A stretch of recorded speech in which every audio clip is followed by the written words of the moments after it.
हरिहर गुरुजी। हरिहर। गुरुजी, मेरे प्रश्न है कि ध्यान साधना में आगे बढ़ने के लिए यम और नियम पालन करने के बिना ध्यान साधना में रिजल्ट देख सकते गुरुजी? जो यम नियम साधना है, जो हमारे महापुरुषों ने जो अपेक्षा की है साधकों से, तो बहुत आवश्यक है। और वो जो अष्टांग योग है उसमें आता है ये। तो सबसे पहले तो ये प्राइमरी एक प्रकार का शारीरिक मानसिक उपचार है।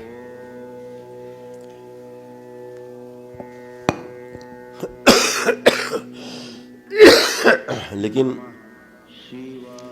दरबार में इसका कोई महत्व नहीं है। दरबार ये जो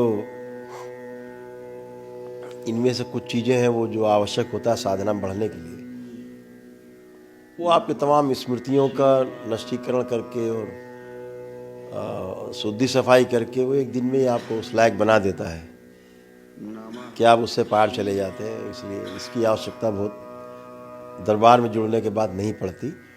अन्यथा ये आवश्यक है, इसके बगैर आगे गाड़ी बढ़ती नहीं है। क्यों? साधना से तमाम शक्तियाँ प्राप्त होती हैं। फिर अगर मन आपका दूषित है तो फिर उन शक्तियों का दुरुपयोग ही होता है, और ज़्यादातर दुरुपयोग स्वयं के ही विरुद्ध होता है, स्वयं के प्रति होता है। इसलिए उसका सबसे आवश्यकता है कि जो लोग दरबार से नहीं जुड़े, वो बगैर यम नियम साधना के साध के तो आगे नहीं बढ़ना चाहिए। थैंक यू गुरुजी। जैसे किसी का बेटा, मान लीजिए कि अंग्रेज के यहाँ पैदा हुआ, तो वो पैदाइश से अंग्रेजी बोल रहा है, कोई दिक्कत नहीं है, उसके लिए समस्या नहीं है। लेकिन जो किसी अन्य भाषी के यहाँ पैदा हुआ है, जिसके लिए फिर ABCD से उसको शुरू करना पड़ेगा, नहीं तो गड़बड़ होगा। ऐसा है। तो दरबार है वो तो रूटीन में है, जो आता है वो तो शुद्धि है ही। जो गंदगी है दरबार हटा ही देता है। ऐसा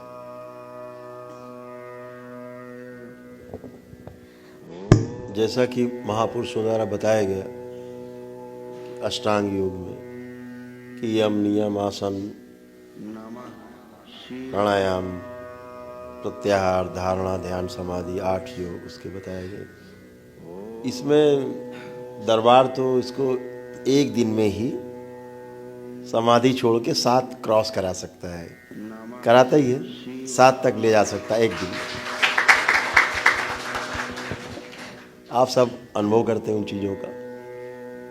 तो यम से लेकर के और ध्यान तक एक दिन में ही दरबार ले जाता है। तो वो जो वर्षों का समय जाता है इन्हीं को साधने में, वो एक दिन में ही हो जाता है। बहुत सिंपल है, क्योंकि शक्तियां हैं बाबा की, महाअवतार बाबा की शक्तियां। अब तो खुल के बोलना है, अब तो कुछ छिपना नहीं है। छुपाओ तो बहुत हो गया, अब तो खुलना है, खुल के ही बोलना है। तो जो शक्तियां हैं बाबा की, जो माँ के संरक्षण में है सब, तो वो तो सब एक दिन में ही सब होता ही है। और ये पूरी दुनिया के सामने पूरा प्रस्तुतिकरण भी हो ही रहा है, भविष्य में भी होगा, समूह में भी होगा, एक साथ होगा, सबके साथ। ये धरती पर पहली बार होगा कि एक ही दिन में अष्टांग योग में 7 योग क्रॉस कर जाएगा आदमी एक ही दिन में।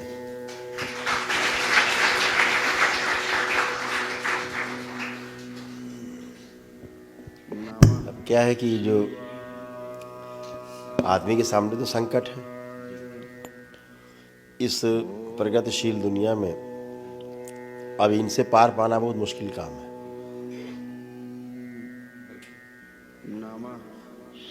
या तो फिर पूरा छोड़ के आ जाए, ये उन्हीं के लिए है जो सब छोड़ आया है। ये बना ही वैसा ही है सिस्टम।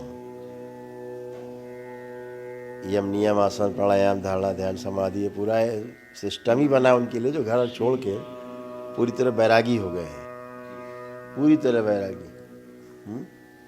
तो ये दरबार का है कि अब घर में ही रहना है और रहना ही घर में है, तो लीजिए साहब आपको गृहस्थ बैरागी बना देते, तो आपके ही इच्छानुसार, आपके ही संकल्प से संभव है। नेक्स्ट कोई क्वेश्चन?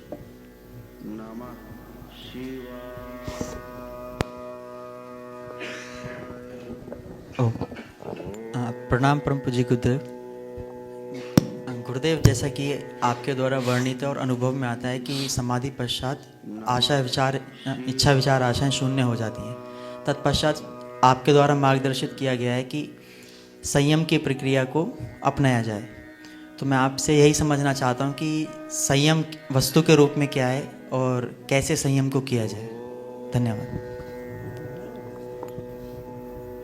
किसी एक धारणा के साथ, किसी एक धारणा के साथ संयम, फिर समाधि हो ही चुकी होती है, लेकिन ये संयम जो है वो समाधि प्राप्त व्यक्ति के द्वारा ही संभव है। तभी यस, तभी वो सृष्टि अपना द्वार खोलती है, मतलब अपने में समाहित करती है, ऐसा है। हाँ,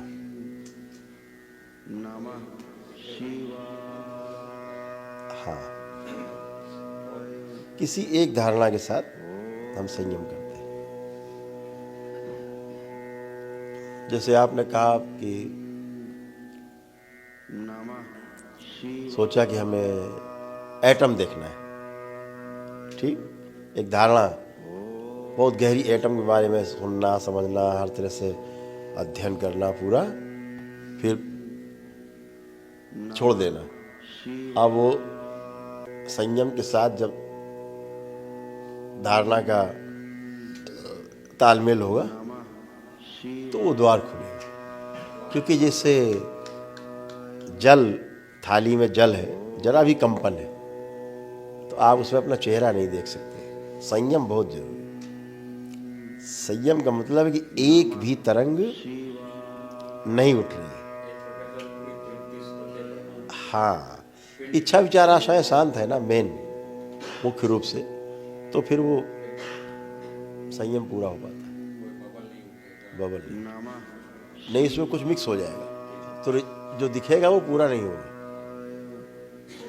इसलिए।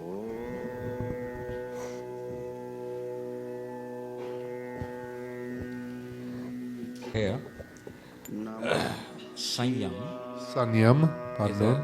is a total control of the one that drives Drishya and Drashta. Drashta is controlling the Drishya and does not allow anything to happen, and that is possible only after having attained Samadhi, or else every time at some stage or the other there will be always imbalance at some point of the stage in Sanyam. हाँ, उसका मतलब यही हुआ कि जो इच्छा विचार आशाएं जो शांत हो गई हैं, हाँ, फिर वो शांति ही बनी रहेंगी। संयम की साधना में शांति बनी रहती है। और उसके अलावा समाधि प्राप्त व्यक्ति के लिए संयम के अलावा कोई रास्ता भी नहीं है। हाँ, उसके अलावा कोई रास्ता नहीं, वही रास्ता है। नेक्स्ट कोई क्वेश्चन? रोहित।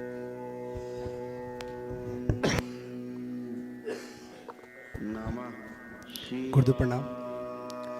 गुरुदेव, मेरा क्वेश्चन है ध्यान साधना से।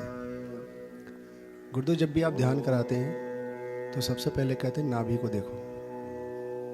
ये सिर्फ आप कहते हैं, बाकी यथाकथित जो गुरु हैं बाहर वो कहते हैं कि मूलाधार से। तो क्या गुरुदेव वो मूलाधार से उठाने की कोशिश करते हैं और आप नाभि से? तो इसका अंतर क्या है गुरुदेव? हाँ, इसका बहुत बड़ा अंतर है। और देखा जाए तो नाभि हमारे जीवन का केंद्र है। हमारे जीवन का केंद्र हमारा मूलाधार नहीं है। मूलाधार वो शरीर का हो सकता है, लेकिन जीवन का जो केंद्र है वो नाभि है। इसलिए दरबार ने कुछ ऐसी व्यवस्था की हुई है जिसे बहुत सार्वजनिक नहीं किया जा सकता, लेकिन इतना बताया जा सकता है कि जो बात बार बार होती है 10वां द्वार 10वां द्वार 10वां द्वार, तो दसम से दसम तक की यात्रा ही हो सकती है। दशम से शुरू होगी और दसम पे जाके जारी रहेगी।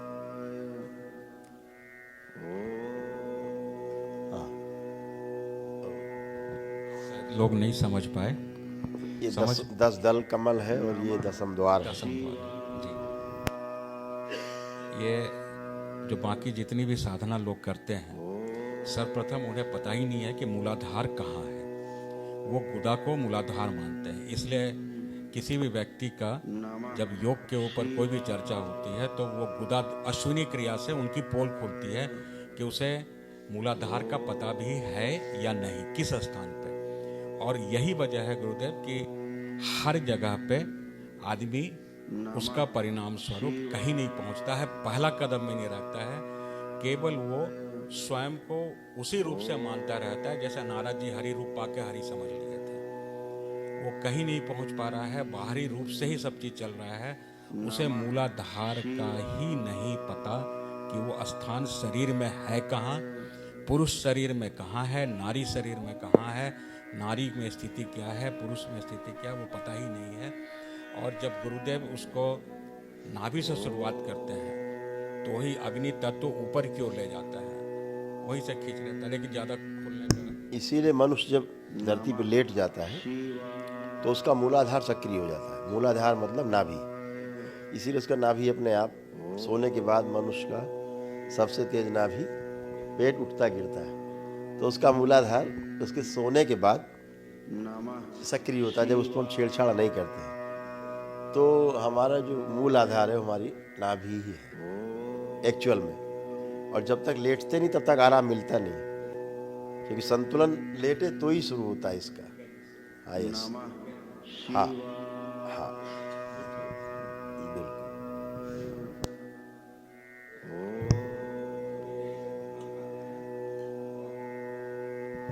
पूरे योग में हमने अपने जीवन में यह पाया कि 100% जिनसे भी मिला उन्हें मूलाधार ही नहीं पता। ये मेरा अनुभव है। रावण हमेशा अपने मूलाधार पे ही रहता था। मूलाधार मतलब नाभि, नाभि पे ही हमेशा दसम 10 दल कमल, इससे नीचे उतरता ही नहीं था। खुली आंख से, खुली आंख से वो रहता है, रावण रहता था। राम खुली आंख से अनाहत पे रहते थे। कृष्ण खुली आंख से विशुद्धि पे निवास करते थे, खुली आंख से वो यहाँ रहते थे। तो 16 दल का कमल कहा गया, विशुद्धि चक्र। हाँ, 16 कलाओं के ज्ञाता कहे गए। ये एक सांकेतिक भाषा में बहुत कुछ कहा गया। जैसे धारा को उल्टा बहा ले गए, कुंडलिनी क्षेत्र में जाते हैं, जब चर्चा करते हैं तो ऊर्ध्वगामी ऊर्जा को हम लोग राधा कह देते हैं, अधोगामी को धारा कह देते हैं। वो इसे सांकेतिक में 16 कला और 12 कला और 10 कला। हाँ हाँ, और कोई क्वेश्चन? नमः शिवाय।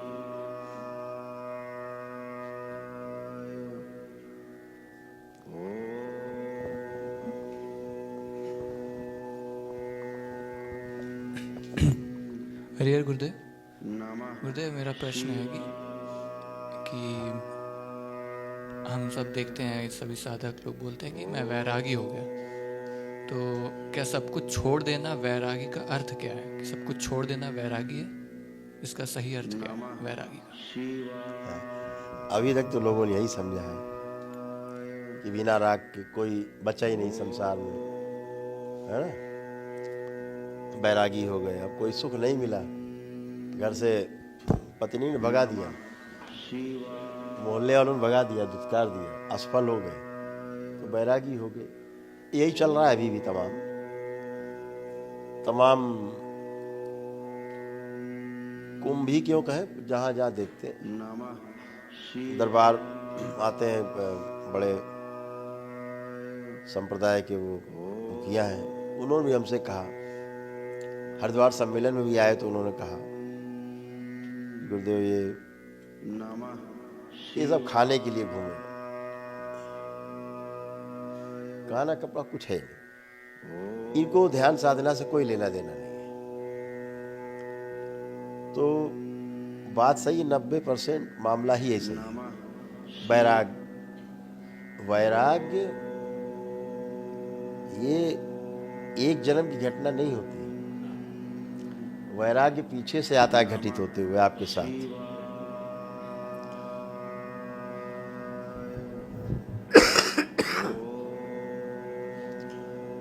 और शुरुआत में बच्चे को देखो तो एक प्रकार से वैरागी होता है। एक बच्चा होता है तो वैरागी ही होता है, उसे कुछ नहीं चाहिए होता है, खाया पिए बाकी छोड़ दिया, कुछ भी करो, नंगा धड़ंगा घूम रहा है, अपना मिट्टी में लौट रहा है ना। वैराग्य का अर्थ होता है कि अब कमल खिलने को तैयार है, चारों तरफ से तृप्त है, यानी सांसारिकता में रहते हुए भी कीचड़ में जैसे कमल खिलता है, लेकिन उसका पोषण कीचड़ से नहीं होता है। कमल का जो पोषण है, कीचड़ में जो कीचड़ नहीं है उससे कमल निर्मित होता है। ऐसे ही संसार में रहते हुए जो आसार वस्तु है उसको ग्रहण करते हुए और समझदारी को बढ़ाते हुए, गुरुओं के साथ सत्संग करते हुए, अच्छे अच्छे लोगों के साथ सत्संग करते हुए, और धीरे धीरे धीरे कमल जब खिलने को आता है, उस घटना का नाम वैराग्य है। और जब वैराग्य घटित होता है तो कुल ही नहीं, पूरी सृष्टि महक जाती है। एक आदमी को वैराग्य घटित होता है, पूरी सृष्टि महकती है। तो वैराग्य बहुत बड़ी घटना है, शुभ घटना है। और अब दरबार ने तो व्यवस्था की है, अब ये वैराग्य तो गृहस्थ को घट रहा है, हर गृहस्थ पे घटता जा रहा है वैराग्य। हमारे सामने बहुत लोग आते हैं, यहाँ दरबार दिखाता है कि इसको वैराग्य हो गया है, तो उसका वैराग्य कम करते हैं पहले।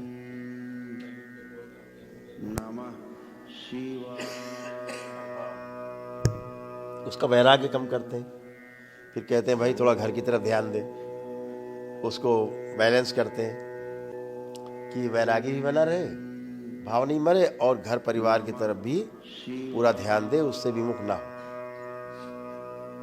तो ऐसे संतुलन में रहना ही संसार का नियम है, और संतुलन में रह करके ही वैराग्य और गृहस्थ में संतुलन साधा जा सकता है, और वही ठीक है।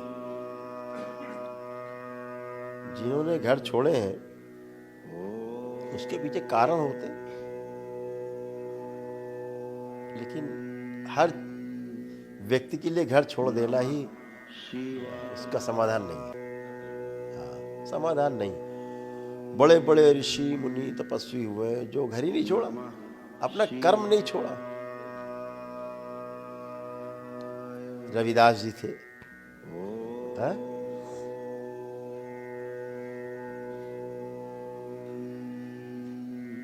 तो कहाँ अपना कर्म छोड़ा? किसी ने कोई कर्म नहीं छोड़ा। नानक थे, कबीर भी थे, कबीर ने भी जिया है अपने आप को। कबीर पंथियों की बात नहीं कर रहे हम, कबीर पंथी तो बेचारे दया के पात्र हैं, लेकिन कबीर तो जिए ही संत थे। तो ऐसे ही समस्या संतों में नहीं रही है, समस्या संतों के मानने वालों में ज्यादा है। हाँ, खुरचन में समस्या ज्यादा ऐसे। तो वैराग्य जो है वो एक शुभ घटना है जो हर व्यक्ति के जीवन में घटित होती है।